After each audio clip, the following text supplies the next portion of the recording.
microorganismos. Vamos a empezar con los antibióticos porque las bacterias, al menos en boca, son la mayor fuente de infecciones en nuestro campo. Entonces, lo que más vamos a tener en odontología son infecciones bacterianas. ¿Cómo se dividen las bacterias? ¿Cómo se clasifican las bacterias? Muy bien, anaerobias y aerobias. Muy bien, también están las aerobias o anaerobias facultativas. ¿Cuál es la importancia de estas anaerobias facultativas? De estas aerobias facultativas. Muy bien, se consumen el oxígeno y al consumir el oxígeno dejan el tejido sin oxígeno para que reproduzcan los anaerobios. Muy bien. ¿Cuál es la bacteria más común que tenemos en la boca que es patógena?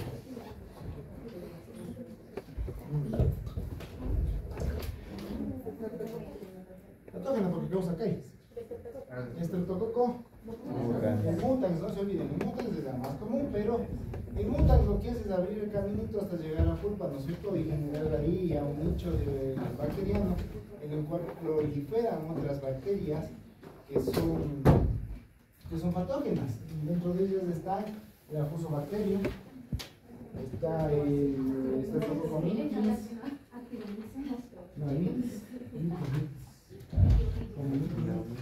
Entonces, para esto también necesitamos saber cuáles son bacterias gram positivas y cuáles son bacterias gram negativas, ¿no es cierto? ¿Cuál es la diferencia entre las gram negativas y las gram positivas? La pared celular principalmente, ¿no es cierto? ¿Cuál es la que tiene pared celular? ¿Las positivas o las negativas? Las positivas, a ver, no, las negativas.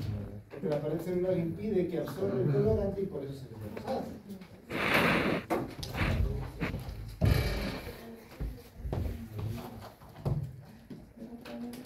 Las gram positivas no se volvían moradas. Claro, por eso es gram positivas, por eso les dice las gram positivas. Las rosadas. Las gram negativas son rosadas. Por eso les dice que las gram negativas tienen pared celular porque ellas no absorben el colorante. En cambio que las gram positivas sí absorben el colorante, por lo tanto no tienen pared celular. Vamos a ver todo lo demás. Y después nos dan unas líneas chéveres para recordar microbiología así, super fast, como siempre. No, las positivas tenían pared celular, tenían una pared celular más grande. Ya veremos. No nos hagamos dudas. ¿Qué fue? Consultaron lo de linfocito T, linfocito B. ¿Cuál es el presentador de antígeno? ¿Consultaron o no consultaron? Eso lo vas a hablar en la cámara. Sí, esto me prueba ahorita hacer. La parcialidad.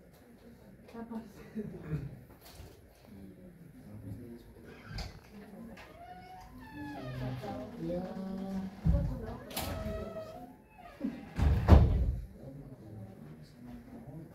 Buenos días, doctor.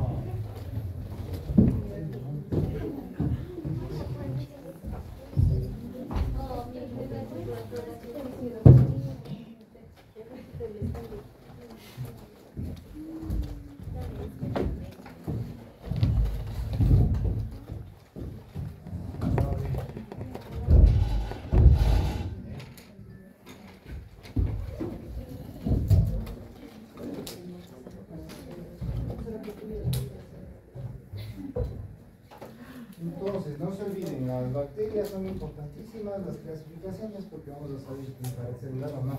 Y la pared celular también está como parte de los factores de virulencia. Porque claro, la pared celular puede generar resistencia a los antimicrobianos, o puede generar algún otro tipo de daño a nivel celular. Déjense las bacterias. Sí. La pared celular. Muy bien, para celular como básico, ¿no es cierto? El lisosomas, el citoplasma bacteriano. Doctor, lo voy a poner. Sí me voy a llevar para Su colita. A ver, espérenme. Para el celular, no, perdón.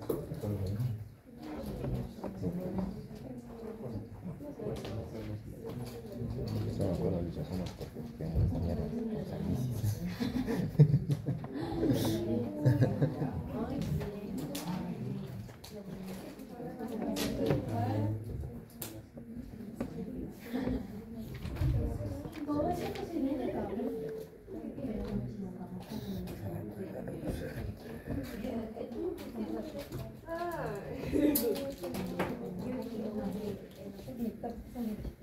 Entonces hoy día, ¿saben? Esta semana en general, y esta semana que viene más o menos son unas 2, 3, hasta más, hasta que se acabe el año. Nosotros cuando es el último día de clase con ustedes. 19. ¿De qué? 19 de diciembre ya nos despedimos, nos vamos a Navidad. Hasta el 5 de enero. Hasta el 5 de enero, entonces ahí les vamos a dar algunos deberes. ¿Cuándo quieren deberes? Ay, La Paula va a entonces, vamos a ver toda esta semana antimicrobianos, porque es como que lo más extenso que vamos a tener en esta materia.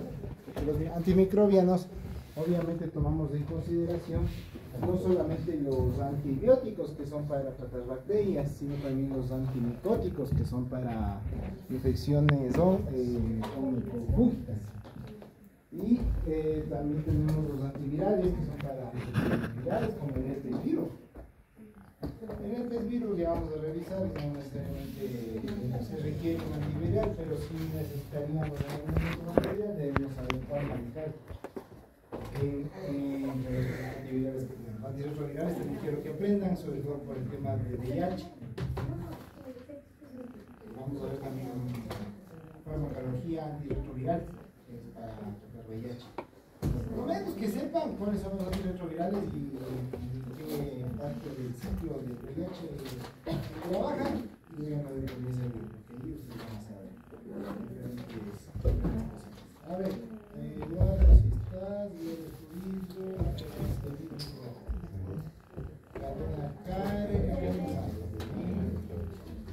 ¿qué más hay? Ya viene. Pero ya, para allá. Boleto está subiendo.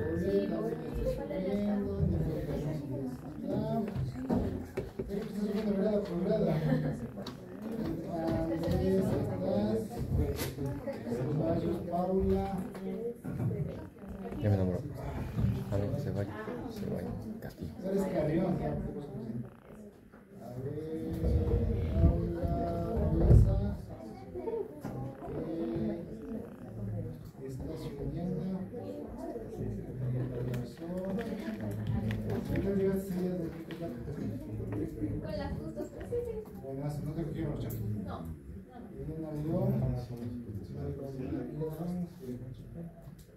Está enferma Eliana León. Ah,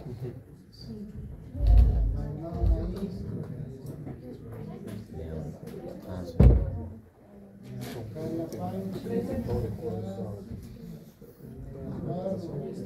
Presente. Juan Paredes, Ya me enamoró. María Cizaña, Paula Lapo, Johan Tamayo,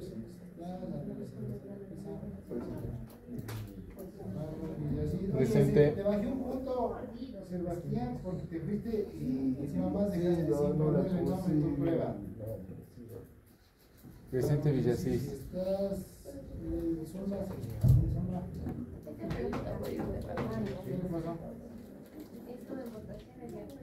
Doc. Sí me enamoró. Castillo presente, por favor. Ya lo he perdido, pero. A ver,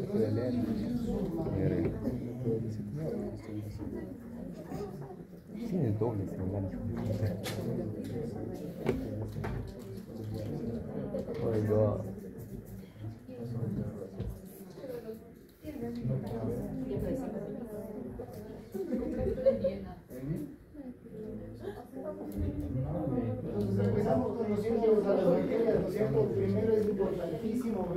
el tema de la estructura bacteriana.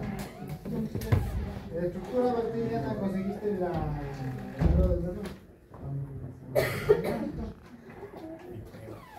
empezamos a ver la estructura bacteriana para conocer eso, sobre todo entendiendo que la membrana externa con endotoxinas y porinas solo está en los gram negativos. La membrana externa o capa celular, como les había dicho. Y los ácidos lipoproteicos son en los gram positivos. Esa es la gran diferencia de estos dos. Entonces vamos a ver que tienen en muchos de los casos flagelos que les sirven para la motilidad, para moverse. En otros casos van a tener fibrias que le va a permitir a estas fibrias adherirse a la membrana celular para que no se para pasar el material con el que va a atacar las bacterias correspondientes. Entonces para eso nos sirven las fibrias. Y después vamos a tener las esporas, que las esporas sobre todo están conformadas por peptidoglucanos y que van a servir para la subsistencia, para resistir sobre todo a la deshidratación, al calor y a los químicos. Por eso hay muchas bacterias que ya se vuelven resistentes sobre todo a los antisépticos, a los desinfectantes, al cloro, al amonio cuaternario, al glutaraldehído. Son superbacterias que ya van desarrollando resistencia a estos desinfectantes. Luego la parte que le envuelve a la célula bacteriana como tal está la cápsula, está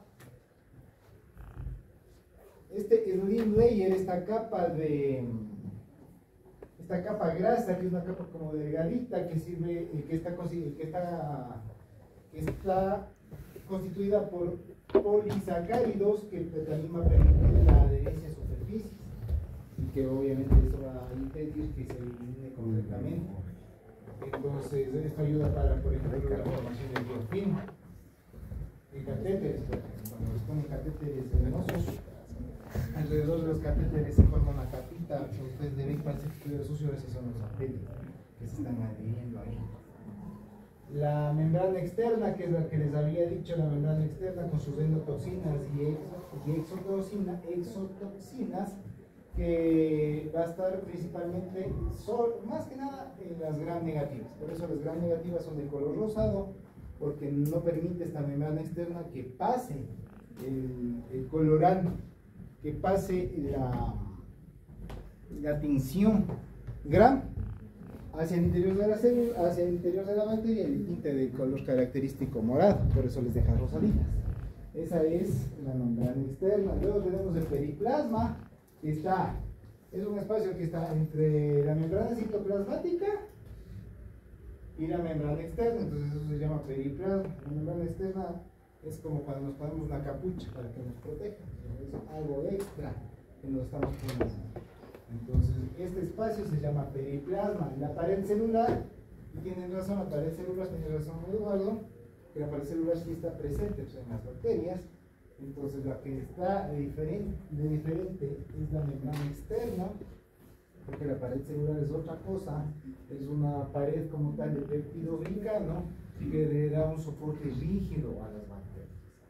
Entonces, claro, la pared celular vamos a tener en las bacterias, pero la membrana externa solamente en las gram negativas. Ya. Y finalmente la membrana citoplasmática, que es la que todos reconocemos. Aquí vamos a tener dos paredes bacterianas. Esta es la de los gram positivos sin la capa externa que les había mencionado, y esta es la de los gram negativos. La pared celular está aquí. Esta es la pared celular. Esta es la pared celular de los gram negativos. Entonces, la membrana externa con las endotoxinas y las porinas principalmente va a estar solamente en los gram negativos. Por eso es que los gram negativos se tiñen de color rosado, porque no traspasa, gracias a esta membrana externa, no traspasa la tinción en gram. Mientras que en estos sí. Pero miren, en estos gram positivos tenemos el ácido lipoproteico, que es único en estos gram negativos. ¿Para qué serviría el ácido lipoproteico que les había mencionado? Acá atrás. ¿Para ¿Qué es el ácido lipoproteico? Acá. Solamente en el grano inferior, en los gram positivos. ¿Para qué? Principalmente para transportar enzimas. Ayuda para transportar enzimas y para la comunicación con otras células que están acá. Entonces aquí vamos a hablar ya de aerobios y principalmente anaerobios facultativos. Ejemplos de aerobios tenemos un montón. Para que se acuerden, les traje esta mnemotecnia que es can't breathe fresh air, que significa no pueden respirar aire puro o aire fresco. Entonces dentro de esto tenemos los clostridios, los clostridioides, los bacterioides, los fusobacteriums y los actinomyces. Entonces, para que se acuerden la mnemotecnia, todo lo que son clostridios, clostridioides, el clostridium difficile es uno de los aerobios. Están los bacteroides, la fusobacterium y el actinomyces. ¿Se acuerdan que yo les dije que había una bacteria que producía infección a nivel oral? Ahí está la fusobacterium, es una aerobia principal. Porque claro, ya en las zonas internas donde tenemos, por ejemplo, abscesos periodontales o abscesos bacterianos periapicales, va a entrar aire gracias a la comunicación con el exterior. ¿Qué me decía? Pero ahí dice anaerobia. Anaerobios, perdón, son anaerobios, me equivoqué. Anaerobios. Los anaerobios son los can't breathe fresh air, sí, tienes razón. O sea, no pueden respirar aire puro. Pues ahí sí, la fusobacterium tiene lógica. La fusobacterium está dentro de las anaerobias que causan infecciones a nivel oral. Y los anaerobios facultativos son los que usualmente utilizan el oxígeno para generar ATP, dentro de los cuales están nuestros queridos estreptococos. Ahí está el Streptococcus mutans, ahí están los estafilococos y todas las bacterias gram negativas entéricas. ¿Qué significa entéricas? Dentro del sistema gastrointestinal. Esas son las bacterias. Bueno, los factores de virulencia, me van subiendo las gradas más que el aire. Ese día bajó y subió las gradas unas 10 veces y los más. Dentro de los factores de virulencia que tenemos en las bacterias está la cápsula polisacárida, la proteína A, la IgA proteasa y la proteína N. ¿Por qué es importante saber estos factores de virulencia? Porque es como van a atacar a nuestras células. Por ejemplo, la cápsula de polisacárido está altamente cargada. Tiene una estructura hidrofílica. Actúa como una barrera para la fagocitosis. ¿Qué quiere decir? Es como un escudo para no dejarse comer por los macrófagos. ¿Qué dice ahí la cápsula? Es la cápsula de polisacárido o el polisacárido capsular. ¿Sí? Entonces van a evitar la lisis celular. Del polisacárido capsular, del primerito. Ojo con esto, lo que estamos viendo aquí que son los factores bacterianos, los factores de virulencia, son solamente las características específicas que tienen estas bacterias para atacar y para defenderse, para evitar que les mate nuestro sistema inmune. Dentro de nuestro sistema inmune está el complemento, el sistema de complemento. Es una cascada que tiene varias vías del complemento, la tradicional, la clásica, la vía de complemento de la C3, de la C8, etc. Entonces dentro de esto está una cascada de complemento que lisa a las bacterias. Entonces este polisacárido capsular permite como protegerse, porque al ser hidrofílico, ¿qué significa hidrofílico? Más que nada que se lleva con el agua, ¿no es cierto?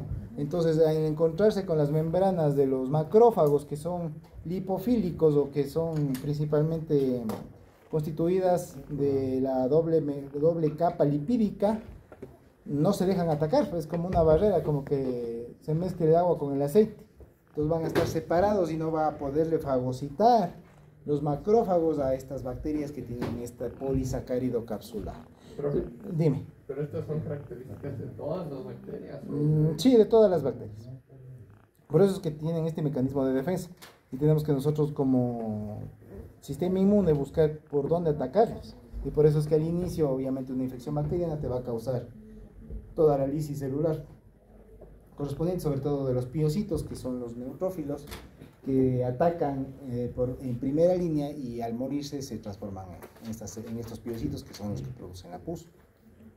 Luego tenemos la proteína A como factor de virulencia. La proteína A sirve para unirse a una región de la inmunoglobulina G. ¿Cuál es la diferencia entre inmunoglobulina G y inmunoglobulina M?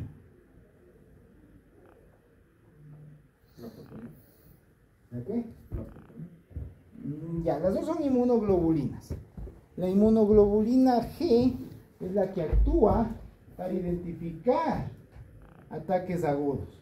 La inmunoglobulina G es la que actúa como de memoria, es decir, para identificar bacterias que antes ya nos atacaron. Entonces es súper importante la inmunoglobulina G, porque es la que nos da la inmunidad a largo plazo. Mientras que la inmunoglobulina M es la que actúa en infecciones agudas. ¿Qué pasa al utilizarle la bacteria esta proteína A para unirse a la IgG de la bacteria? Va a prevenir la ozonización y la fagocitosis, es decir, que le identifiquen como bacteria. Este ya es malo conocido. ¿Han escuchado el malo conocido? Es preferible malo conocido que malo por conocer, ¿saben? Entonces, le identifican como una bacteria que previamente ya atacó el organismo para ser fagocitadas. Entonces, gracias a la proteína A, pueden ellas dar el primer paso de atacar. ¿Me hago entender? Entonces, la proteína A, a ver, les voy a hacer pasar, vas a pasar vos, y vas a pasar vos. Así. O sea que si la proteína nunca se une, pues la inmunoglobulina no va a poder, la inmunoglobulina que no va a poder actuar. De hecho, la proteína A le bloquea a la inmunoglobulina. Verán, acá el compañero Juanito, la célula con la inmunoglobulina G, perdón, inmunoglobulina G. ¿Cuál es la inmunoglobulina G? La de memoria, ¿no es cierto? Ya, y acá es ahí, va a ser la bacteria que tiene la proteína A. ¿Vieron la pelea del ecuatoriano en la UFC que en menos de un round le dio clink? Ya. Acá, estos dos ya se dieron hace unos 5 años puñetes. Entonces ya hay una bronca previa, ¿no es cierto? Y en una de esas por ahí, esa ida aparece y le mete bronca. Y acá, dice, a vos yo te conozco, le dice. Entonces acá le quiere hacer, ajá, exactamente. Acá le quiere identificar y es ahí con la proteína A, le bloquea. Ah, no, le dice, vos has sido pana. Y le deja pasar. Y es ahí, resulta que si era bacterias, que si era patógeno, comienza a atacarle a la célula y le pim, como el ecuatoriano como el Mike Morales le dejó al contrincante, ¿sí o no? Ya, va, entonces lo que hace la proteína A es bloquear la inmunoglobulina G. ¿Qué es la inmunoglobulina G? La de memoria. Muy bien, aquí es a largo plazo. Entonces, cuando viene la bacteria, le viene la inmunoglobulina G, pésame tu manito, y le hace así. Como tiene proteína A, la inmunoglobulina G, específicamente su región FC, que eso ya bueno es para los que analizan molecularmente, pero lo interesante de aquí es que la proteína A le bloquea.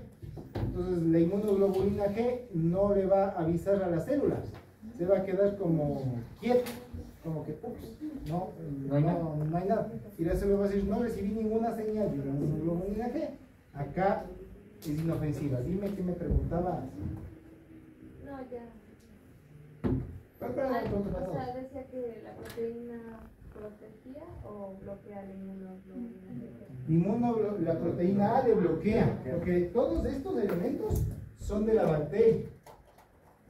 Por ejemplo, el polisacárido capsular, al ser hidrofílico, pasa como con, ¿ha visto Harry Potter la capa de invisibilidad?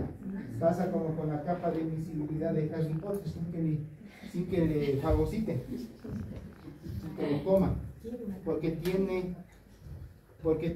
la propiedad hidrofílica. Y al no llevarse con el aceite, entonces, que es la capa celular de cualquier célula que tenemos, entonces le repele. En el caso de la proteína A, sí se une a la proteína G. Sí se une a la proteína G, pero le bloquea a la proteína G, previniendo también la fagocitosis. Esta proteína A no está en todas las bacterias. Para que se acuerden, proteína A viene de aureus, está en Staphylococcus aureus, causante de muchas pulmonías, de muchas enfermedades. La proteína No está en todas las bacterias, pero sí es importante que si en algún momento lees la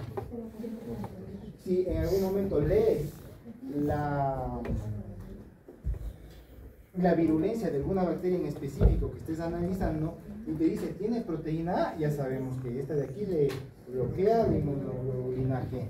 La inmunoglobulina sirve para identificar patógenos previamente que ya nos atacaron al cuerpo. Luego tenemos la proteasa IgA o la IgA proteasa. Esta es una enzima que va a degradar la IgA. Entonces, para que se acuerden cuáles bacterias tienen esta IgA proteasa, les traje la Pneumotecnia Shin, SHIN. S de Streptococcus pneumoniae, que causa neumonía. H de H. influenzae, o no me acuerdo qué significa H, bueno, H. influenzae, que es una bacteria que causa también muchas infecciones a nivel pulmonar. Haemophilus influenzae, ya me acordé, la Haemophilus influenzae tipo B, que causa también, sobre todo en niños, la Haemophilus influenzae, causa pulmonías. Y la Neisseria, vamos a ver que hay dos tipos de Neisseria, la Neisseria gonorreae y la Neisseria meningitidis. La gonorreae es la causante de la gonorrea y la meningitidis es la causante de la meningitis, que ya habíamos conversado que traspasa este tipo de bacterias la barrera hematoencefálica y causa infección a nivel de las meninges. ¿Cuáles eran las tres meninges? Dura madre, pía madre y aracnoides. Muy bien, no se olviden del hombre araña, aracnoides. Finalmente, la proteína M ayuda también a prevenir la fagocitosis. Esta va a ser expresada por el estreptococo del grupo A. Este va a causar también algunos tipos de infecciones a nivel de piel, el estreptococo del grupo A. Y también tiene una secuencia homóloga a la miocina cardíaca, es decir, tiene una mimetización molecular. ¿Eso qué ayuda? A pasar desapercibido, ya que cuando las células inmunes de nuestro cuerpo le revisan, pase como célula del cuerpo. Por eso esta ayuda a prevenir la fagocitosis. La secuencia homóloga. ¿La secuencia homóloga? ¿De qué me estás preguntando? Pero no tiene... Tiene una secuencia homóloga con la miocina cardíaca. La miocina cardíaca es una proteína a nivel de los miocardios. Y el problema de esto es que al tener esta mimetización molecular, ataca también al corazón. Por eso es que este estreptococo del grupo A es responsable sobre todo de la fiebre reumática aguda. Que la fiebre reumática aguda ataca a las fibras del corazón. Es decir, se pega al corazón, se pega a los miocardios, gracias a que tiene esta molécula que es muy parecida a la miosina cardíaca. Entonces ya conocemos los factores bacterianos, dentro de los cuales está el polisacárido capsular, en la mayoría de las bacterias, la proteína A, que principalmente está en el Staphylococcus aureus, la hija proteasa que les decía que es de Shin, de Streptococcus pneumoniae, de Haemophilus influenzae tipo B y de las Neisseria. Y finalmente la proteína M, que es muy parecida, porque se acuerdan la M, el traje igual a la neumonía, myocardic molecular unicity. Entonces, para que se acuerden que se parece mucho a la miosina cardíaca. En lo que son exotoxinas y endotoxinas, son moléculas relacionadas con las bacterias que van a generar daño celular. Dentro de las exotoxinas, nosotros vamos a tener que tienen una toxicidad bastante alta, es decir, puede causar la muerte del paciente. Y estas vamos a encontrarles principalmente en el tétanos, en el botulismo, en la difteria y en el cólera. Por eso es que son tan efectivas esas y causan muerte en los pacientes. Las exotoxinas, arriba está exotoxinas. Las exotoxinas, repito, son las que tienen una alta toxicidad, es decir, pueden matarle al paciente en la mayoría de los casos. Por eso está el tétano, contra el cual tenemos la vacuna, ¿no es cierto? ¿Ya se vacunaron contra el tétano? Ya, ¿no es cierto? Entonces, contra el tétanos hay una vacuna, igual que la difteria. La difteria y el tétanos van de la manito, por eso es que la pentavalente me parece que tiene la difteria, tétanos y otras más, para prevenir estas enfermedades. Y sobre todo el botulismo y el cólera. ¿Se acuerdan del cólera que vimos? De los peruanos que les contaba. ¿Sí se acuerdan? Ya. Entonces no se olviden que el cólera, la bacteria Vibrio cholerae, la bacteria que causa la difteria, la bacteria que causa el tétanos y la bacteria que causa el botulismo producen principalmente exotoxinas. Y las exotoxinas son altamente tóxicas, es decir, matan al paciente. Son fatales en dosis de 1 microgramo, prácticamente. Principalmente son polipéptidos y son secretados por las mismas bacterias. Esas son las exotoxinas, es decir, sale de dentro de la bacteria hacia afuera. A diferencia de las endotoxinas no son secretadas por las bacterias, están solamente, o en la mayoría, de las bacterias gram negativas y forman parte de los lipopolisacáridos que tienen en la membrana celular estas bacterias gram negativas. Entonces, estas endotoxinas lo que van a generar es fiebre, shock, hipotensión. Las endo. ¿Qué? Las endo. Las endotoxinas. Ahorita ya estamos en las endotoxinas. Las endotoxinas. Acá eran las exotoxinas. Las exotoxinas, no se olviden, que son mortales en su mayoría, porque en bajas dosis producen una alta toxicidad, mientras que estas endotoxinas en altas dosis producen una toxicidad baja, como la diarrea, como la fiebre. Entonces estas van a producir sobre todo factor necrótico tumoral, van a inducir interleuquina 1 y interleuquina 6. Son pobremente antigénicas, es decir,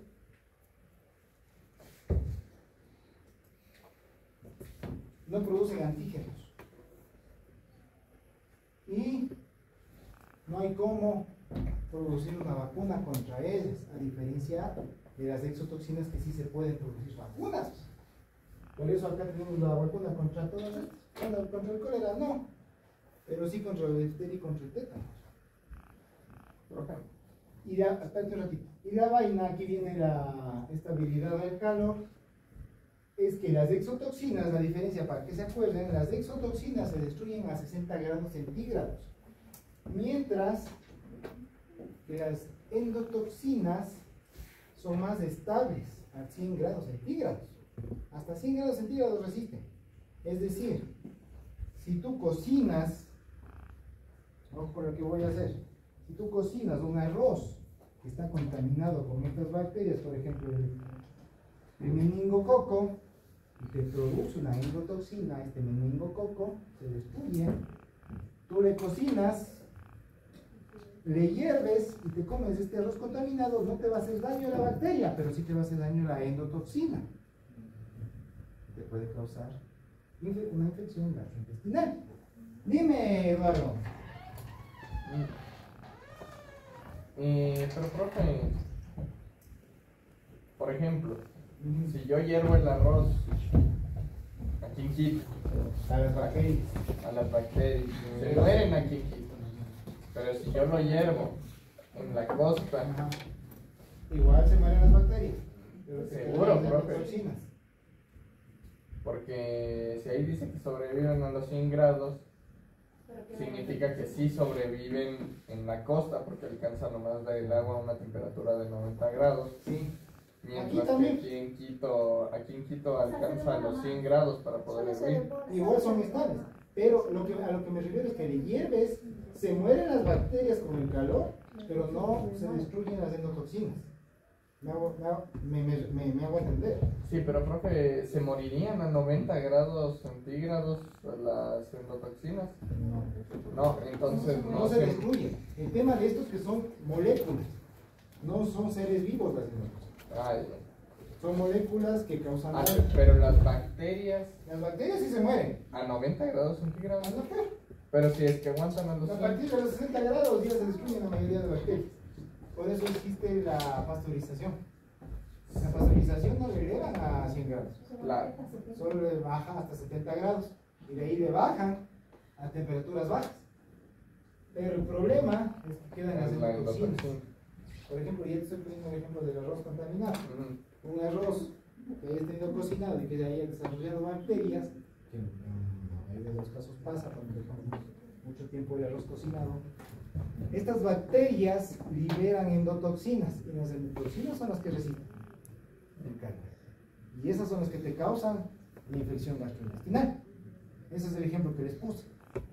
Entonces, no te causa la bacteria, te causa la endotoxina que resistió a altas temperaturas. Pero, profe, si la bacteria sobrevive a los 100 grados Ya centígrados digamos que sobrevive. y yo hiervo el agua en la costa, que va a hervir a los 90, Ajá. Se va a sobrevivir la bacteria. va a sobrevivir la bacteria y el endo. Pero aquí lo que estoy La hablando, endotoxina siempre sobrevive, Eduardo. O sea, sí, aquí pero lo que la estoy bacteria. hablando es que la endotoxina es estable a los 100 grados centígrados por una hora. La bacteria se destruye. A los 60 grados se destruye. Aquí estamos hablando de las endotoxinas y de las exotoxinas que producen las bacterias. Pero, por ejemplo, las exotoxinas sí se Destruyen desaparecerían a los 60 a los 60 grados. grados. Exo 60 Ay, y ay, ay. eso. No, sí, está bien. De India vienen las endotoxinas. Miren, dentro de los Pero no las gram bacterias. positivos tenemos de esta división: bacilos, cocos y los que tienen filamento. Dentro de los bacilos podemos tener aeróbicos o anaeróbicos. Dentro de los aeróbicos está la listeria, el bacillus, el corynebacterium. Nosotros no nos interesa. En los anaeróbicos está el clostridium, el cultibacterium y esos principales. Luego tenemos los cocos. Los cocos vamos a dividirlos en dos grupos: los catalasas positivos, dentro de los cuales están todos los estafilococos. Dentro de los estafilococos vamos a saber si son coagulasa positivos o negativos. Si son positivos es Streptococcus aureus. Entonces el Streptococcus aureus va a ser un coco catalasa positivo y coagulasa positivo. ¿Cuál El Staphylococcus aureus. Staphylococcus aureus. De los estafilococos coagulasa negativos, vamos a ver que vamos a revisar si tienen sensibilidad a la novovicina. Si no tienen, si son resistentes a la novovicina, estamos los saprofíticos. Estafilococos saprofíticos. Si son sensibles a la novovicina, van a ser los estreptococos epidermidis, que están en la piel.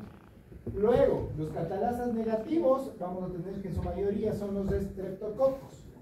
Y de los estreptococos vamos a ver que van a haber tres tipos de hemólisis, o van a causar tres tipos de hemólisis. La alfa hemólisis, que es parcial, la beta hemólisis, que es completa, y la gamma hemólisis, que no hay hemólisis.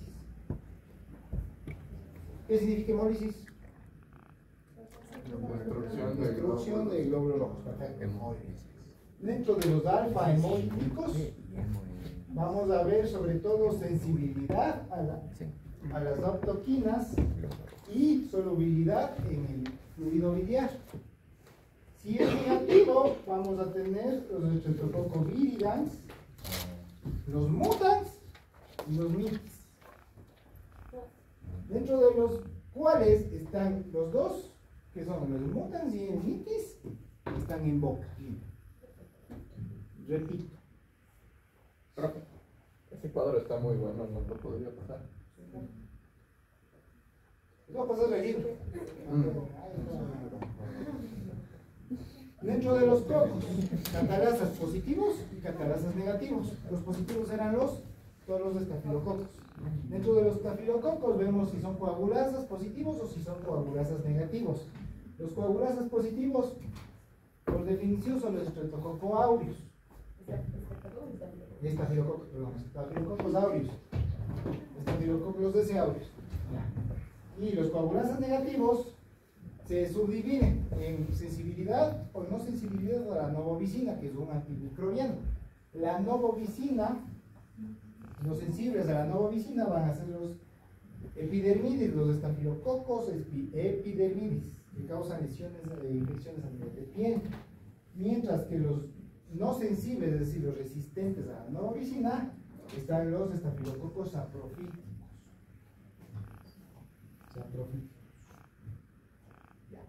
Dentro de los catalasas negativos vamos a tener a los estreptococos, que son los que nos interesan porque tenemos más estreptococo en nuestra boca, ¿no es cierto? Dentro de los estreptococos vamos a ver los hemolíticos. Vamos a tener tres tipos de estreptococos hemolíticos. Los no hemolíticos, que son los gamma, los beta hemolíticos, que son los que hacen una completa hemólisis, y finalmente los alfa hemolíticos, que causan una parcial hemólisis, es decir, una parcial destrucción de los glóbulos rojos. Dentro de los gamma hemolíticos, es decir, los que no causan hemólisis, tenemos que principalmente crecen en un 6.5% de cloruro de sodio y se les revisa el estatus PYR. Que si es negativo, vamos a tener los galolictus, Streptococcus galolictus, que son no enterococos, es decir, no van a estar dentro del tracto digestivo. Y los enterococos, que son PIR positivos, que están el Faecium, el enterococo Faecium y el enterococo fecalis.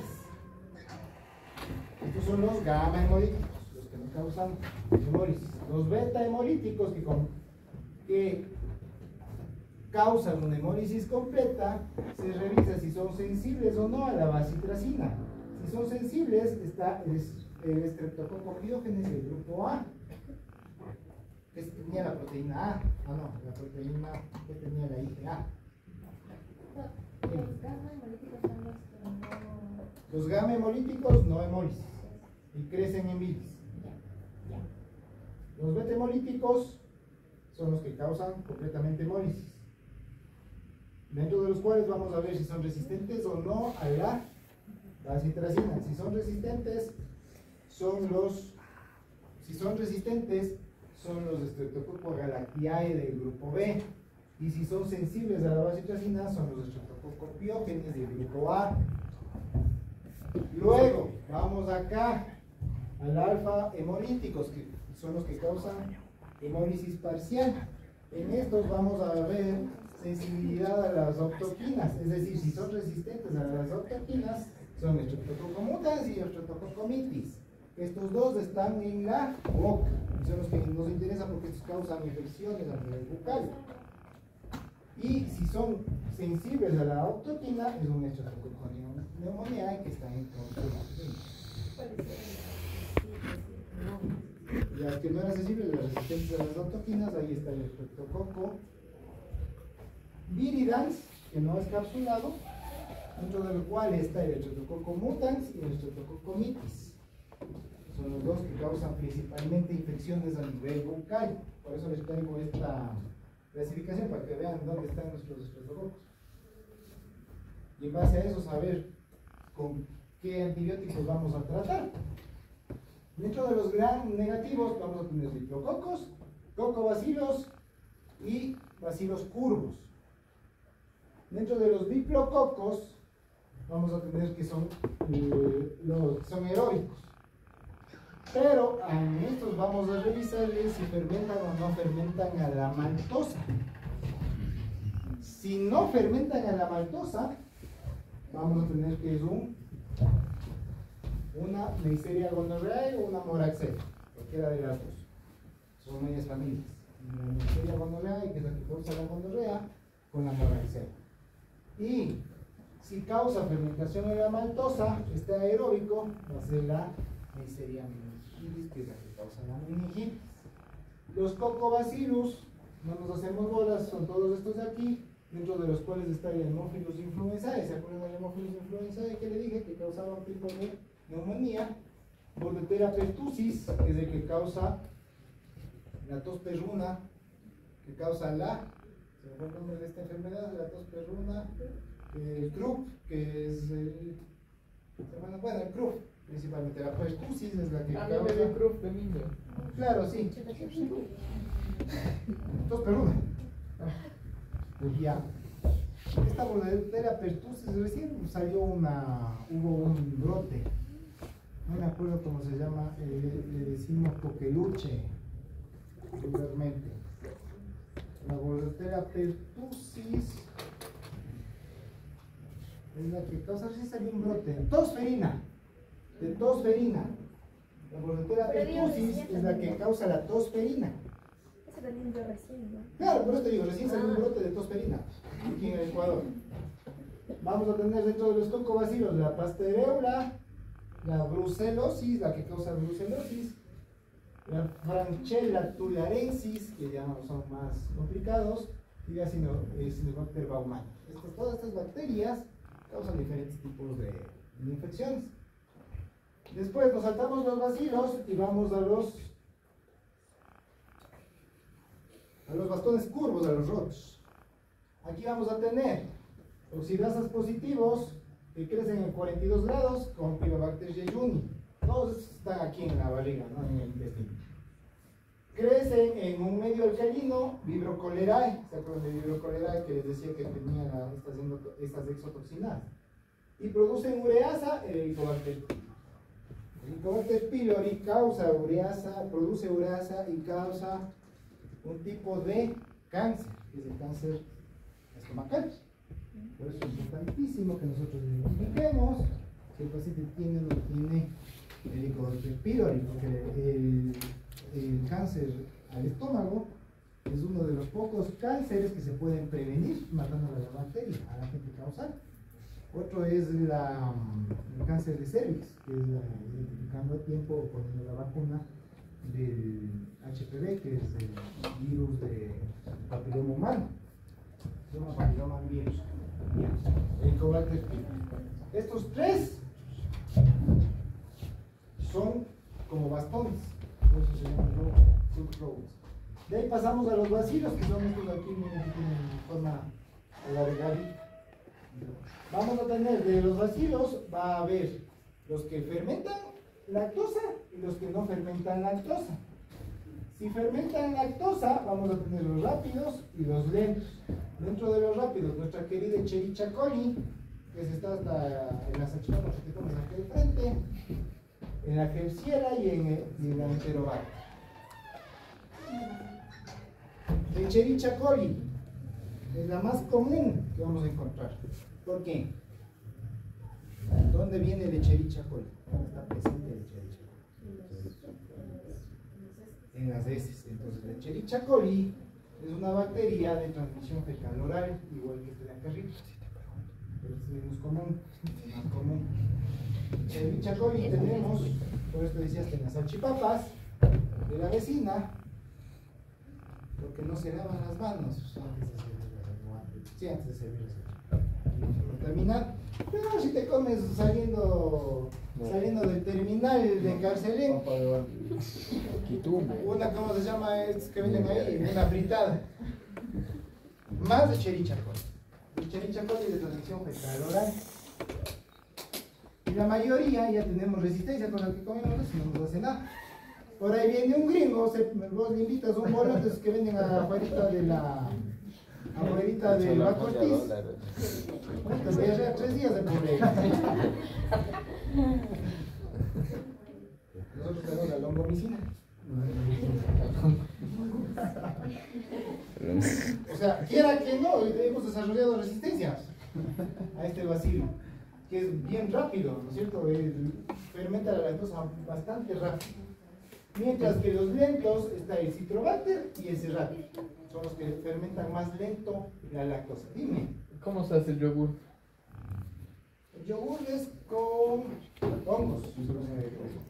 Son con las hojitas que le dicen regularmente. Son como hongos que van fermentando la lactosa.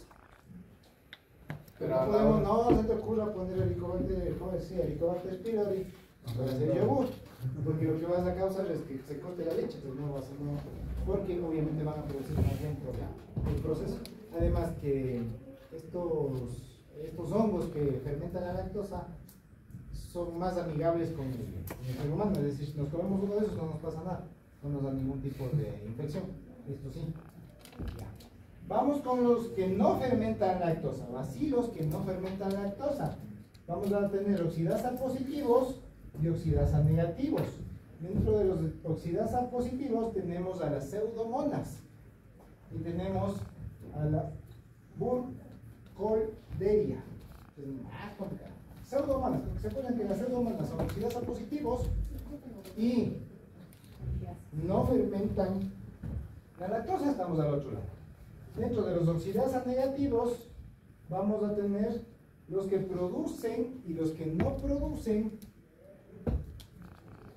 ¿Qué es esto? Ácido con ese, sulfúrico. Los que producen y los que no producen ácido sulfúrico. Los que producen ácido sulfúrico están la salmonela y los proteus. La salmonela, causante de la salmonelosis, causante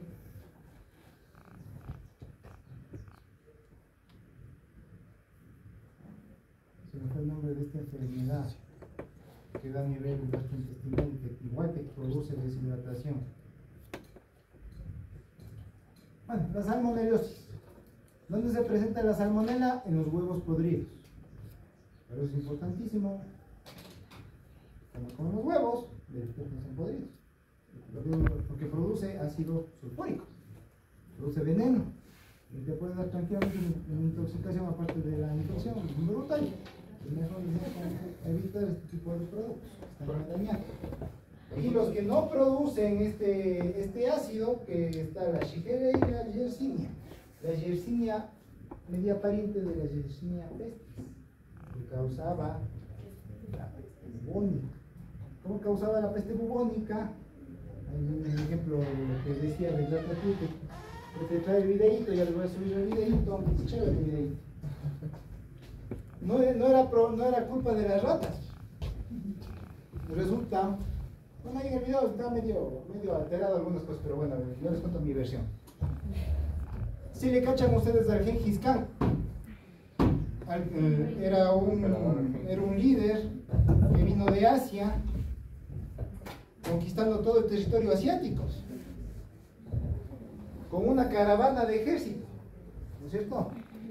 Llega a Turquía, porque Turquía es como un puente de paso, o como la conexión entre Asia y Europa. Entonces el otro quiere pasarse a Europa a conquistar, y no puede pasar gracias a la cadena montañosa que hay ahí, y se demoran pasando. La cuestión es que se muere Gengis Khan y pasa a su hijo a Europa y no logra conquistar Europa, pero pasa con la caravana, y esta caravana traía pieles, traía comida, y dentro de todo este cargamento que traían para sobrevivencia del ejército, estaban ahí escondidas unas ratas negras. Estas ratas negras traían unas pulgas, y estas pulgas a su vez, cada vez que picaban, transmitían esta Yersinia pestis, que es la que causaba la peste negra, por eso se llama la peste negra, por las ratas negras. Que asoló la tercera parte de la población de Europa, porque llegó a un nicho que estaba lleno de podredumbre. La Edad Media de Europa literalmente cogían, ahí se inventaron la vasenilla. ¿Saben lo que es la vasenilla? ¿Conocen la vasenilla? Sí. Entonces la gente hacía popó, pipí en la vasenilla, y como no tenían drenaje, botaban por las ventanas. Entonces esto generó mayor contaminación, y las ratas ahí se proliferaron. Y claro, comenzó a proliferar con las ratas las pulgas, y con las pulgas las Yersinia pestis. Comenzó a pasarse de las ratas a los humanos. Esa es la historia de la Yersinia. Hasta aquí, ¿cuál de todos nos interesa? El Fusobacterium, que le vimos que estaba dentro de los anaerobios, y dentro de los gram positivos, el Streptococcus mutans y el Streptococcus mitis, que eran catalasa negativos y también resistentes. ¿A cuál medicamento? Ahí está, a la autoquina. No, a la autoquina. Resistentes a la autoquina. Y son alfa hemolíticos. Estos de aquí, los que les resalté. El Streptococcus mutans y el Streptococcus mitis, que causan infecciones a nivel bucal, principalmente. Resistente, a ver, primero son catalasa negativos, es decir, no tienen catalasa. Segundo, son alfa hemolíticos, que significa que producen hemólisis parcialmente. Y tercero, son resistentes a la autoquina. Listo. Pasamos a ver sífilis. ¿Por qué les doy sífilis? Porque la sífilis también se puede presentar en bocas. Es importantísimo que identifiquemos presencia de posible sífilis bucal. La sífilis es causada por el treponema pálido. El tratamiento, como les había dicho en la parte de bioética que conversamos al inicio del semestre, es la penicilina G. ¿Cuál es la penicilina G?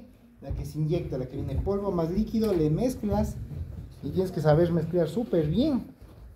Súper bien, le mezclas súper bien hasta que se diluya, porque es un polvo en suspensión inyectable. Le diluyes súper bien, sacas para inyectar. Con la misma aguja que sacaste, no le pinchas, sino cambias de aguja. Y pones con otra aguja intramuscular. Esa es la penicilina G. ¿Y por qué les digo que cambien de aguja? Porque puede taparse la aguja con los restos con grumitos de la penicilina G. Por eso es importante mandarle de una manera constante para que no se tape la aguja. Si se tapa la aguja, te toca sacar, cambiar de aguja y volverle a pinchar. Entonces, súper dolorosa la penicilina G. Dentro de las recomendaciones está para colocar penicilina G es utilizar lidocaína. Puedes utilizar 1 mililitro de lidocaína, el otro que le diluyes, para que no le duele pinchazos. Y el paciente se va a decir, está ahí, y otro le dice, doctorcito, doctorita, qué buena mano. Le estoy dando los trucos. aprenderán a inyectar penicilina, porque algún rato les va a tocar. O sea, profe, ¿usted le echa lidocaína y después le echa la penicilina o combina la lidocaína? La lidocaína con el polvo, ¿verdad? Sí, la lidocaína con el polvo. O sea, le ponen el aumento del agua para dilución y le aumentan también la lidocaína. A veces ya viene en el líquido para dilución, ya viene con lidocaína. Dime. Y no sé, y si hay personas que tienen, como por ejemplo, alergia a la penicilina. Ya vamos a ver eso. Le tienes que dar otro medicamento. Ya vamos a ver eso en la parte de antibiótico terapia. Ahí estamos viendo sífilis. Les estoy dando como dato curioso que la penicilina G es la que se inyecta, que es polvo con líquido y es bien dolorosa. Y usualmente, como es un medicamento de depósito, le colocas y él comienza a actuar a lo largo de un mes más o menos. Ese es el rango de acción de la penicilina G. Entonces, dentro de la sífilis vamos a tener 3 etapas de la sífilis. Sífilis primaria, que es cuando recién se contacta el paciente. Sífilis secundaria y sífilis terciaria, que es la última etapa. Dentro de la sífilis primaria, principalmente vamos a encontrar un chancro duro localizado a nivel de la zona genital, masculina o femenina, y es muy doloroso. Es característicamente muy doloroso. ¿O no es doloroso? Painless. Me parece que no es doloroso. No es doloroso, No es por eso doloroso. es que dejan pasar. No, este no es doloroso, es a diferencia de la gonorrea, que esa sí es dolorosa. Dígame, yo digo, la sífilis no es dolorosa, por eso pasa a sífilis secundaria. Ya. La sífilis, repito y corrijo, no es doloroso el chancro, pero es duro y es característico. Además de esto, en este momento, si nosotros le hacemos el examen característico de sangre, que es de BDRL, con V, así como está ahí, sale positivo en el 80% de los pacientes, es decir, va a haber un 20% que le salga negativo, que está más positivo, es decir, va a ser un falso negativo. El falso negativo significa que estando enfermo el paciente con sífilis, le salió negativo. Igual hay que mandarle penicilina G, por si las moscas. Sífilis secundaria. En la sífilis secundaria ya empezamos a ver este rash maculopapular. Y característica, si no te convence, o sea, si sale negativo el BDRL, ¿cómo lo confirmamos? En la sífilis primaria, con esta, ¿cómo se llama? Se me fue el nombre. Con esta técnica microscópica, le ponen en un campo oscuro al treponema pálido. Les presento el treponema pálido, es una espiroqueta. Por eso no entró en los diplococos, ni cocos, ni estafilococos, ni streptococos de hace rato. Es una espiroqueta. Cogemos el fluido del chancro y le ponemos con campo oscuro y fluorescencia al microscopio y se le ve así. Se le ve la espiroqueta. Tú ya le miras y dices, ese es treponema. ¿Y cómo se ve el chancro? Tengo fotos del chancro aquí, pero es más o menos parecido a este. Más o menos parecido a este.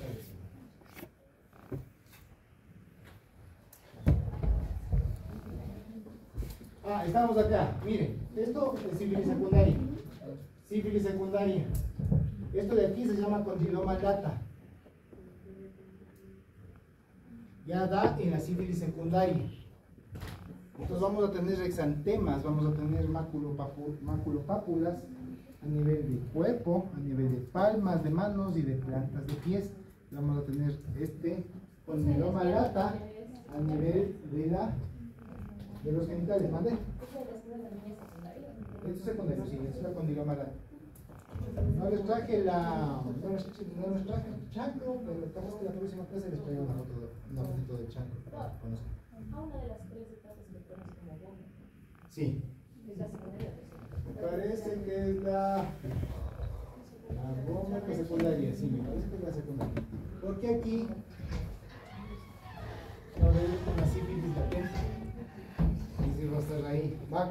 Esto se quita, esto es, en algún momento se te quita y desaparece. Tú dices, ya me curé. Nada que ya me curé, sino que estás con sífilis latente. Entonces, a pesar de que no tiene síntomas, te sale positivo la serología del PDRL. Sigue sin beber. Claro, eso. Y finalmente, o sea, ya la sífilis secundaria es ya la sistémica. Es ya la que está a nivel del cuerpo, pegada en la sangre. Y por ejemplo, yo he escuchado que sífilis, al ser la más común, normalmente si es que tienes otra enfermedad de transmisión sexual, seguramente también tienes sífilis. Claro, exacto. Por eso es que si te haces, por ejemplo, un control de VIH, también haces un PDRL, por si las moscas. Para descartar. Al menos si estás sospechando de transmisión sexual de VIH. Sífilis terciaria. La sífilis terciaria es la goma. Aparecen las gomas. ¿Cuáles son las gomas? Este de aquí. Estas son las gomas. Ya tenemos a nivel de boca, sobre todo externo, esta presencia de gomas que son granulomas crónicos. Miren, los granulomas crónicos a nivel de boca y de nariz. Les voy a pasar más grande para que vean. Les voy a ampliar las fotos. Ahí está la goma. Esto es sífilis terciaria. Y la sífilis terciaria ya tiene una afectación a nivel neurológica. El paciente ya se pone cucún. Y usualmente la sífilis terciaria es mortal. Pues no hay que dejar que llegue a sífilis terciaria. El momento para diagnosticar es en la primaria o en la secundaria. Finalmente, una variación de la sífilis, porque así es la vida, es la sífilis neonatal. Aquí vamos a encontrar links de Hutchinson, vamos a encontrar estas lesiones a nivel de comisuras labiales, estas lesiones a nivel de fosas nasales. ¿Era sífilis postnatal? Es la sífilis congénita. La sífilis, pues cuando la mamá tiene sífilis, da a luz, sale el guagua contagiándose de sífilis. ¿Y si le hacen por cesárea? Sí, la idea es hacer el proceso. Pues miren, anormalidades faciales tenemos. O sea, profe, que el bebé no se contagia por el contacto. Sí se puede contagiar. Así salga. Claro, así sale. Por eso es que es importante al bebé cuando nace hacer un BDRL y también, pero claro, el rato que nace es que nazca por cesárea. Para que no, si no estaba contagiado por cualquier circunstancia, salga sin. Pero aún así, por si acaso, penicilina, ¿no? Claro. Entonces vamos a tener también micropnatria, es decir, maxilares pequeños. Vamos a tener los dientes de Hutchinson, que son estos dientes de aquí. Vamos a tener dientes de Hutchinson. Sí, y los incisivos inferiores que se hacían como puntiagudos. Ajá, exactamente. Eso sí. Entonces aquí pasamos ya, porque no estamos viendo microbiología ni patología, estamos viendo farmacología. Entonces, ¿para qué nos interesa saber todo esto que ya aprendimos o reaprendimos o revisamos en odontología? ¿Es para qué? Para saber cómo atacar las diferentes infecciones que vamos a tener. La mayoría de infecciones odontológicas van a ser causadas por bacterias, como ya les dije, dentro de los cuales vamos a tener anaerobios, aerobios facultativos, flora mixta, principalmente. ¿Qué significa flora mixta? Entre los anaerobios y aerobios facultativos. El objetivo de la terapia va a ser ayudar al tratamiento definitivo. ¿Cuál es el tratamiento definitivo? Usualmente drenaje o debridación o exodoncia. Ese es el tratamiento definitivo. Pero claro, tenemos que ayudar, ¿no es cierto?, para disminuir el impacto de la infección, que no se complique, para eliminar los microorganismos y sobre todo prevenir su diseminación. Ahí entra el tema de la profilaxis de la endocarditis bacterianas. Entonces ahí nosotros nos volvemos prescriptores clave, porque al rato que empezamos a mal prescribir los antibióticos, como ya les voy a contar un caso de un colega, podemos llegar a producir tranquilamente resistencia bacteriana, podemos tranquilamente producir iatrogenia farmacológica o iatrogenia terapéutica. ¿Qué es la iatrogenia? ¿Qué daño choque? Cuando algo que nosotros hacemos supuestamente para curar al paciente le causa daños. Por ejemplo, el otro día una amiga me dice, mamá, es médico legal, me dice, oye, vos estás dando farmacología. Digo, sí, portarás penas, dice, sacarás desde el aire tus estudiantes, porque no estás haciendo como una razón de farmacología. Digo, ¿qué pasó? Pues ella trabaja en el Ministerio de Salud Pública con los casos de denuncias por mala práctica médica. ¿Qué pasó? Le dije, a alguno de los odontólogos del ministerio les demandaron por alguna cosa. Me dice, a mi mamá que atendió un odontólogo, dice, recién graduado, parece que era recién graduado, digo, ya, dice, y le prescribe acitromicina, hasta ahí, o sea, estaba dentro del espectro, ¿no es cierto? La acitromicina es un bacteriostático, un macrólido, que sí se puede prescribir en ciertos casos, de infecciones, dice, por una endodoncia que le está haciendo, le digo, ya. Me dice, le prescribe la acitromicina y le manda 3 diarias, por 5 días. Entonces, deber para la siguiente semana, para toditos. Por uno pagan todos. Hagan consulta. ¿Cuál es la dosis de la acitromicina? Y la frecuencia y cuántos días máximo podemos dar. Les adelanto, la acitromicina es una diaria. El colega le manda cada 8. Le había dado una diarrea. Acitromicina. Eso es la dosis de frecuencia. Primum, no sé, ¿les acuerdan lo que les dije? Creo que les dije en clase. Dosis y frecuencia. Acitromicina con Z. Primum, no sé. Por eso es importantísimo que nosotros manejemos esto súper bien, las penicilinas, las medicinas, las cefaloporinas. Una pastilla al día. Todos los medicamentos antibióticos adecuadamente. 3 a 10 días. No, está bien. ¿Por qué les pongo los resultados estos? Porque se acuerdan dónde estaban nuestras bacterias de boca, las que causaban patogénesis. ¿Positivos o negativos? No, es que. Dice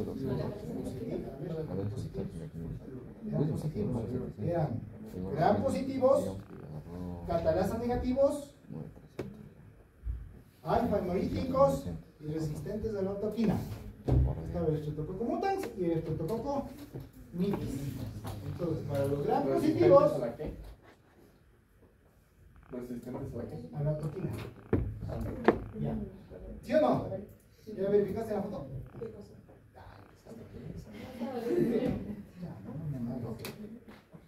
Vamos acá.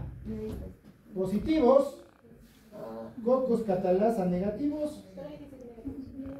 Pero no será positivo. Ya, gran positivos. Entonces, al ser gran positivos, nosotros no vamos a dar nada de esto, ni quinolonas, ni rifampicinas, ni tetraciclinas. Vamos a dar penicilinas, vamos a dar cefalosporinas, vamos a dar clindamicinas. Las penicilinas son también llamadas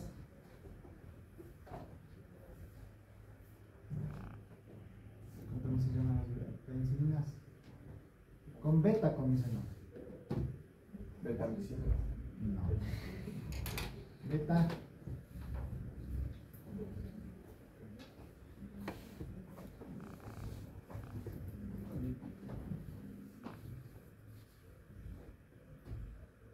Son beta.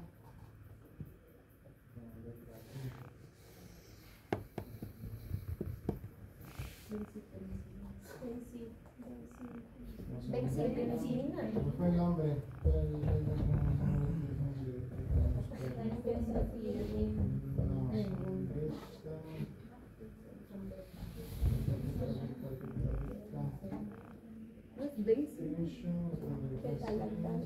Beta-lactámicos, gracias. Beta-lactámicos. ¿Por qué son beta-lactámicos? Porque atraviesan la penicilina. Pues esos son las penicilinas. Y cuando ya vamos a ver los mecanismos de resistencia. Ahora vamos a ver así como que de manera general, pero ustedes tienen que ir más a fondo y claro, las siguientes clases.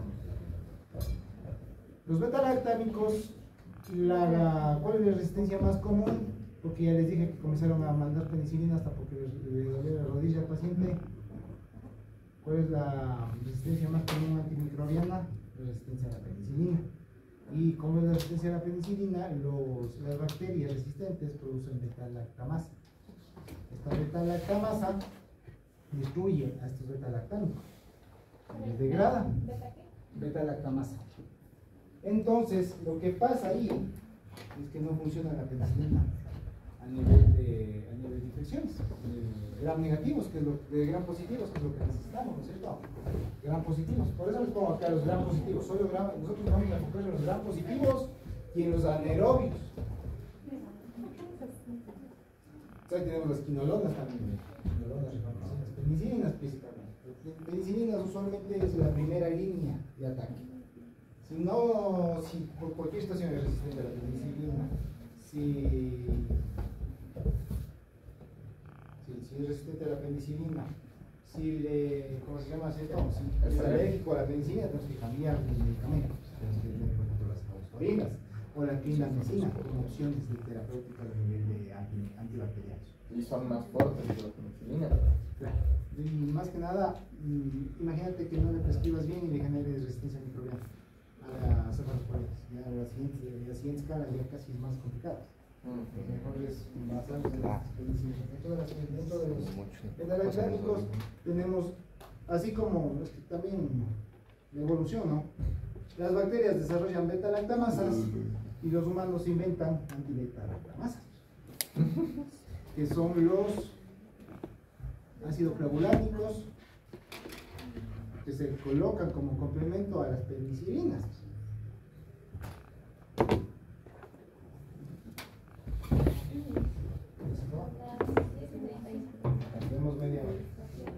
Dentro de la clínica de la infección odontogénica es importantísimo que sepamos que depende de la resistencia del huésped y del tipo de microorganismos. Por ejemplo, vamos a tener estos tipos de infecciones: absceso localizado, celulitis, angina de Ludwig y osteomielitis. Esas son las diferentes evoluciones. Absceso localizado puede ser el absceso periodontal, absceso periapical. Es una colección purulenta, bien delimitada. Necesita drenaje quirúrgico y antibiótico. Antibiótico si hay compromiso sistémico, es decir, si hay riesgo de que ya esté contaminado a nivel de sangre. La celulitis es más difusa en los planos faciales, es dolorosa sin pus localizado. ¿Han visto la celulitis? ¿Han visto una celulitis en piel? Sí, ya, esa es la celulitis.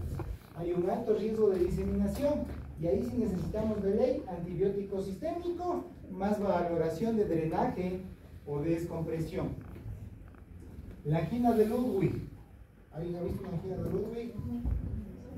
Yo vi una angina de Ludwig en la emergencia de lo que es PEC, bilateral, a nivel submandibular. Es una celulitis agresiva, rápidamente progresiva y que constituye una emergencia médica. Ahí ya necesitamos manejo a nivel hospitalario, a nivel de UCI, para asegurar vía aérea y para mandar antibióticos intravenosos de amplio espectro. Finalmente, la osteomielitis ya es a nivel de hueso, a nivel de mandíbula.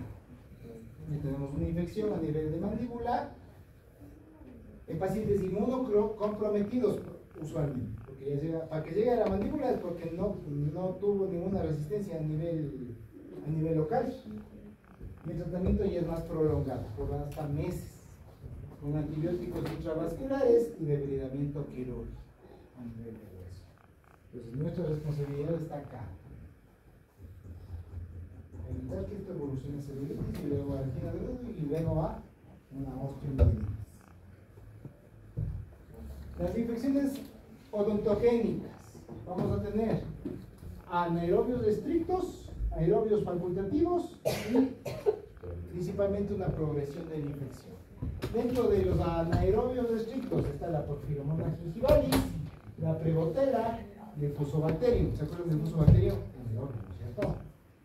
Estos van a dominar en infecciones crónicas y avanzadas, produciendo enzimas destructivas, que usualmente son las colagenasas que destruyen el colágeno, y toxinas que diseminan la infección.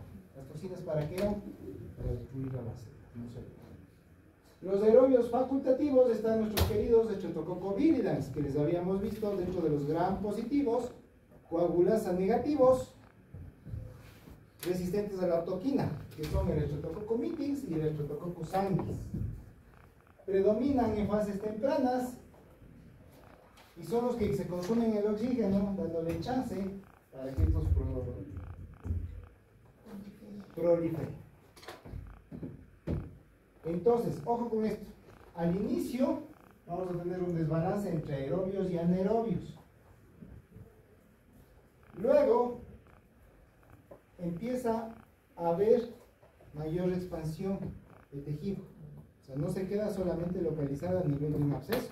Por eso es importantísimo que si ya identificamos un absceso periapical o periodontal, lo solucionemos de manera inmediata, porque puede avanzar a planos más profundos como el de la celulitis, el de la osteomielitis que habíamos conversado, o incluso llegar a una contaminación sistémica, pudiendo afectar a nivel cardíaco, pudiendo causar una endocarditis bacteriana y iatrogénicas.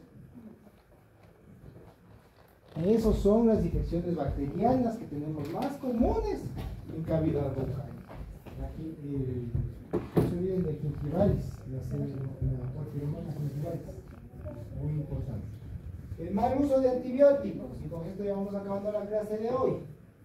Primerito, necesitamos una responsabilidad ética y farmacológica en el momento de prescribir, no prescribir porque sí, no prescribir cualquier antibiótico que se me cruza, analizar bien qué tipo de infección tengo. Si yo sé que tengo un Streptococcus mitis, ¿por qué? Porque usualmente nosotros prescribimos sin confirmar el microorganismo causante. ¿Cómo debería ser en el mundo ideal, como la canción, un mundo ideal? ¿Cómo sería la prescripción ideal de antibióticos? El laboratorio está al lado y te entrega. Exactamente. Cojo la muestra, le mando en un tubito al laboratorio de al lado, el laboratorio en cuestión de minutos me identifica y me dice es un Streptococcus mitis. Pues yo ya sé que para este le tengo que mandar penicilina. Y es más, me dice si es penicilina resistente o no. Pero el laboratorio se tarda varios días. Exactamente, porque tiene que crecer la bacteria. Entonces, ¿y en odontología hacemos o no hacemos eso? No hacemos. Porque es más complicado tomar una muestra y mandarla al laboratorio. ¿No es cierto? Entonces, usualmente no se hace eso. Nosotros vamos a tratar antibiótico-terapia empírica. Es decir, con los ya conocidos, con los ya identificados, vamos nosotros trabajando. Por eso les enseñaré esos tres que son los que más se utilizan en la odontología. Primero las penicilinas, luego la clindamicina y finalmente las cefalosporinas. Que son como que la escala de ir a tener. Vamos a tener efectos adversos directos: los gastrointestinales, hipersensibilidad, hepatotoxicidad, disbiosis y finalmente aumento de la resistencia bacteriana. El problema de los gastrointestinales es que causan náuseas, vómito, diarrea, sabor metálico, como por ejemplo el metronidazol. ¿No es cierto? Hipersensibilidad, reacciones alérgicas, la más común a la penicilina, pero puede causar a una cefalosporina tranquilamente, a una ceftriaxona. Hepatotoxicidad o nefrotoxicidad, dependiendo del fármaco y dependiendo también de ¿cómo se llama? Farmacocinética. La disbiosis, desequilibrio de la microbiota. ¿Qué significa esto? Nosotros le damos un antibiótico al paciente, pero en la boca no solo hay bacterias patógenas, sino también hay bacterias que nos ayudan. Por ejemplo, ayudan al procesamiento más rápido de los alimentos. Ese es un problema. Entonces, la flora normal. Y hay bacterias que se dan contra las bacterias patógenas. Son bacterias que nos cuidan. Pero mueren en el proceso. Pero mueren en el proceso. Y el problema del mal uso de los antibióticos es que podemos causar la muerte de estas bacterias y esto va a causar infecciones secundarias, infecciones más graves, porque no hay esta regulación de la microbiota de la flora normal de la boca. Es como mandar al 100% al Streptococcus mutans. Y si no nos da una superinfección por estas bacterias, nos puede dar candidiasis oral, nos puede dar una colitis, o Clostridium difícil. Y ahí ya entramos en un ámbito mucho más grave. El aumento de la resistencia bacteriana, ya habíamos visto que va desarrollando varios elementos. Ojo con esto, dentro de la resistencia a los antibiótico-terapia, tenemos activación enzimática, por ejemplo, contra la penicilina G, contra las cefalosporinas y contra los carbapenems. Por ejemplo, contra la penicilina G, produce penicilasa, destruye la penicilina. Los aminoglicósidos y cloranfenicol, en cambio, pueden sufrir una modificación de la droga, es decir, le cogen y no le destruyen, sino que le cambian su forma y deja de actuar como antibiótico. No le va a matar a la bacteria, sino que más bien le va a servir como alimento, como micronutriente. Incremento del influjo o decreción del ingreso, es decir, en las tetraciclinas, sulfonamidas y fluoroquinolonas, dicen, ya, estoy recibiendo esto, mejor le saco de mi, yo ya lo reconozco inmediatamente, le dice a la bacteria y le saca. Y a la siguiente ya no le deja ingresar, le bloquea. Finalmente, modificación del objetivo de la droga. Aquí, por ejemplo, pueden cambiar el RNA ribosómico. En el caso del linezolid y de los macrólidos, le modifican al RNA y generan proteínas que le bloquean a esto. Pueden generar enzimas a nivel de DNA, le transmiten por aquí y que produzcan enzimas. ¿Para qué? Para degradar como la penicilasa que les había mencionado. Contra las cefalosporinas, contra las sulfonamidas y contra las fluoroquinolonas. ¿Para qué? Para degradar el medicamento. Y finalmente, producen una resistencia a nivel de la pared celular contra la vancomicina. La vancomicina se usa en caso de que ya sean Streptococcus aureus resistentes, es decir, que ya no que resistan a otros antibióticos. Por eso se habla ahí de la pared celular. A lo que a nosotros nos interesa es la resistencia bacteriana a las penicilinas y a las cefalosporinas, ¿no es cierto? Eso le vamos a dejar hasta ahí, porque vamos a ver mucho más a fondo en el momento que revisemos resistencia antimicrobiana. Pero ahorita nosotros vamos a revisar la diferencia entre infección localizada y también infección diseminada. Esto es importantísimo porque la infección localizada se va a dar usualmente en los pacientes ASA1 y ASA2. Y para entender cuál es un paciente ASA1 y ASA2, nos vamos a la clasificación ASA, que es la clasificación de la constitución del paciente. El ASA me dice que si es ASA1 es un paciente sano, que no tiene ninguna comorbilidad, no fuma y se pega un trago cada que se acuerde. El ASA2 y es un paciente con una enfermedad sistémica moderada, como por ejemplo diabetes o hipertensión. Tiene moderada limitación funcional, es fumador, tiene alcoholismo social y es obeso. Entonces esos son el ASA1 y el ASA2. En este tipo de pacientes vamos a tener nosotros infecciones localizadas. Entonces el tratamiento odontológico para ellos va a ser usualmente quirúrgico. El antibiótico sí se usa sobre todo para profilaxis, más que para tratamiento, pero usualmente es innecesario, es decir, nosotros mandamos como profilaxis, ¿no? O sea, tratamiento antibiótico para este tipo de infecciones no se requiere, nosotros mandamos profiláctico. ¿Qué significa profiláctico? para prevenir que si no estuvo bien el drenaje o no estuvo bien el abordaje quirúrgico, no se vaya a complicar. Para eso es la profilaxis. Mandarnos por si acaso. Sí, más o menos. Y finalmente, vía de administración usualmente ambulatoria, es decir, vía oral.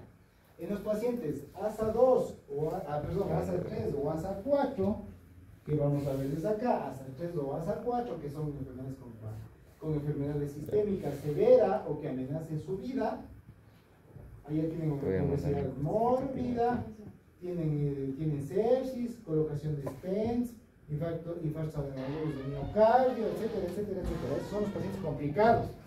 Los pacientes que te dicen, sí, tuve un infarto agudo de miocardio y me operaron, me pusieron un stent coronario hace 6 meses. ¿Qué es el stent coronario? Están las coronoides. Muy bien, las coronarias, las arterias coronarias son las arterias que alimentan Al corazón. al miocardio. Y usualmente cuando te da un infarto agudo de miocardio es por un trombo o por un émbolo que obstruye estas arterias y generan isquemia en el miocardio. Entonces, ¿qué tienen que hacer? Primero, destruir el trombo, y segundo, ponerle un tubito que le mantenga abierta la vena y que evite la acumulación de trombos. Ese es el stent. Por eso les menciono aquí, si hay pacientes con este tipo de problemas, el ASA5 y el ASA6 usualmente son pacientes hospitalizados. Estos de acá son ambulatorios, que les puede llegar en cualquier momento. Y con una infección, ustedes no van a saber cómo manejar. Entonces, esos pacientes van a tener mayor riesgo de infecciones diseminadas. Aquí vamos a tener fiebre, malestar general y linfadenopatía. Tratamiento, ahí vamos a necesitar de ley tratamiento antibiótico sistémico intravenoso usualmente. En este tipo de pacientes, cuando ya tenemos una infección diseminada. ¿Preguntas hasta aquí? ¿Dudas? Esto vamos a ver la próxima clase. Ya empezamos a ver los tipos de antibiótico-terapia que tenemos a nuestra disposición. Para esto ustedes van a leer los casos. Ahí está todas las generalidades.